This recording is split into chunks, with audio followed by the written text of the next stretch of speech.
આજે સુરત શહેર કોંગ્રેસના પ્રમુખ શ્રી વિપુલભાઈ ઉધનાવાલાના નેતૃત્વ હેઠળ સુરત શહેર પોલીસ કમિશનર શ્રીને રૂબરૂ મુલાકાત કરવા આવ્યા છે, રજૂઆત કરવા આવ્યા છે। અમારી આ જે નાસિરનગરનું ડિમોલિશન થયું છે એ ડિમોલિશન એફટીન ફાઇલ જેવું થઈ ગયું છે। સુરત શહેર માટે ખૂબ કલંકિત છે અને આજ દિન સુધી આજે 9મો દિવસ છે, પરંતુ તંત્ર ધૂતરાષ્ટ્ર બની બેઠું છે। જાણે એવું લાગે છે કે આ ડિમોલિશન પાકિસ્તાનથી કોઈ આતંકવાદી આવ્યા છે કે ચંબલના ડાકુ આવીને કરી ગયા છે।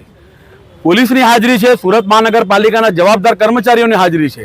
દિવસના અજવાળે ડિમોલિશન થયું, તેમ છતાં તંત્ર મગનું નામ મરી પાડતું નથી અને મ્યુનિસિપલ કમિશનર નાગરાજન ચૂંટાયેલા જનપ્રતિનિધિઓને પણ ખોટું બોલી રહ્યા છે, મીડિયાને પણ ખોટું બોલી રહ્યા છે।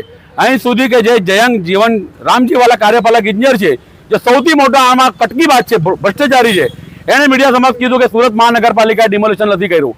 આજે મેં એનો વિડીયો બહાર પાડ્યો છે કે જે સમયે ડિમોલિશનની કાર્યવાહી ચાલતી હતી, સુરત મહાનગરપાલિકા સેન્ટ્રલ ઝોનનો જે ઇજારદાર છે શ્રીરામ એજન્સીવાળો, એના પોકલેન મશીન, જેસીબી મશીન, એના લેબરો કામ કરતા હતા, એને માર્ગદર્શન આપતા હતા શ્રી જયંગ જીવન રામજીવાલા, સેન્ટ્રલ ઝોનનો કાર્યપાલક ઇજનેર છે।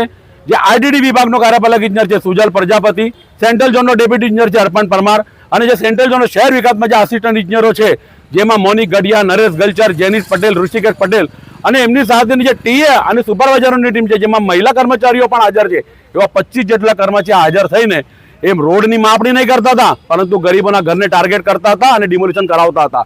એટલે એ લોકોએ દિન દહાડે બિલ્ડરના લાભાર્થે જે સોપારી ફોડી છે, એ કોંગ્રેસ પાર્ટી આવો અન્યાય કોઈ પણ સંજોગોમાં ચલવી નહીં લેશે। મ્યુનિસિપલ કમિશનરને આજે અમે 50 જેટલા વિડીયો મોકલાવ્યા છે, ઈમેલ કર્યા છે અને રજૂઆત કરી છે કે તમે સાચો અને નૈતિકતા હોય તો આ ભ્રષ્ટાચાર જે અધિકારીઓ છે તાત્કાલિક અસરથી સસ્પેન્ડ કરો, અને તમે સસ્પેન્ડ નહીં કરો તો મ્યુનિસિપલ કમિશનરના પણ આ કોલસાની દલાલીમાં હાથ ચાલાશે। પોલીસ કમિશનર પણ આમાં સંડોવાયેલા છે, જો એ લોકો આજ દિન સુધી કામ નથી કરતા કે એમાં એક્શન નથી લેતા, એટલે એ પણ રૂપિયા લઈને દબાયેલા છે, તો જે એક્શન ના લેતા હોય એ જ બની શકે છે। અને સરકાર મૌન ધારણ કરીને બેઠી છે, દુષ્ટાટ બનીને બેઠી છે। એક તરફ સરકાર કહે છે કે અમારી ગુજરાતની સરકાર હાઈટેક સરકાર છે, વિકાસશીલ સરકાર છે, શહેરમાં ઠેર ઠેર પોલીસના સીસીટીવી કેમેરા લાગે છે, શહેરમાં ઠેર ઠેર સુરત મહાનગરપાલિકાના સીસીટીવી કેમેરા લાગેલા છે।